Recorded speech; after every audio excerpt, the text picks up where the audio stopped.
Hello बच्चों, let's see question. If both assertion and reason are true and the reason is the correct explanation of assertion, A is correct.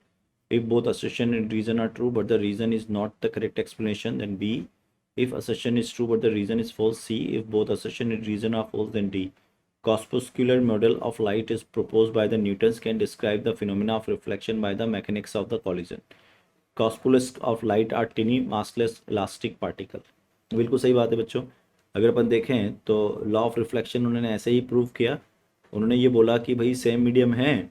आप पहले तो की concept समझ लो। की concept क्या है? की कॉन्सेप्ट हो गया आपके पास, दैट इज जो की कॉन्सेप्ट, थोड़ा ढंग से लिख लेते हैं।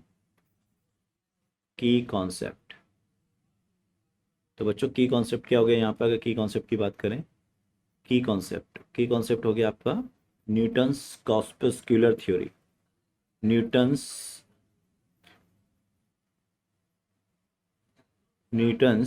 Corpuscular theory, corpuscular theory. तो न्यूटन ने ये बोला कि भैया लाइट इज अ पार्टिकल। क्या बोला? Light is a particle. और वो पार्टिकल कैसे थे? वो पार्टिकल थे टिनी rigid particle, टिनी rigid elastic particle. ये उसने बोला था, इलास्टिक पार्टिकल। और जितने भी कॉलिजन लिए वो सब इलास्टिक कॉलिजन ले लिए। ठीक है। तो अगर अपन लॉज ऑफ रिफ्लेक्शन को प्रूव करने जाएं तो लॉज ऑफ रिफ्लेक्शन कैसे प्रूव होगा? मान लो ये आपके पास नॉर्मल हो गया, लाइट ऐसे आई तो पार्टिकल ऐसे आके ऐसे चला गया। तो अब अगर वो ऐसे आके चला गया इससे, तो देखो ये एंगल हो गया आपका एंगल ऑफ आई इंसिडेंट, ये हो गया एंगल ऑफ रिफ्लेक्शन। तो आई इज इक्वल टू, उन्होंने क्या बोल दिया, आई इक्वल टू आर। क्यों?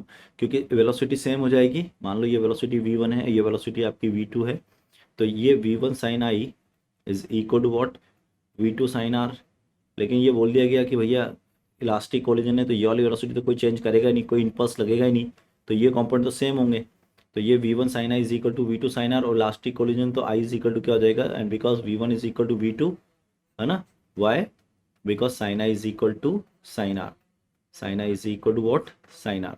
सो जो राइट आंसर हो जाएगा वो आपका क्या हो जाएगा, that is equal to A option. तो ए ऑप्शन करेक्ट हो गया हमारे पास।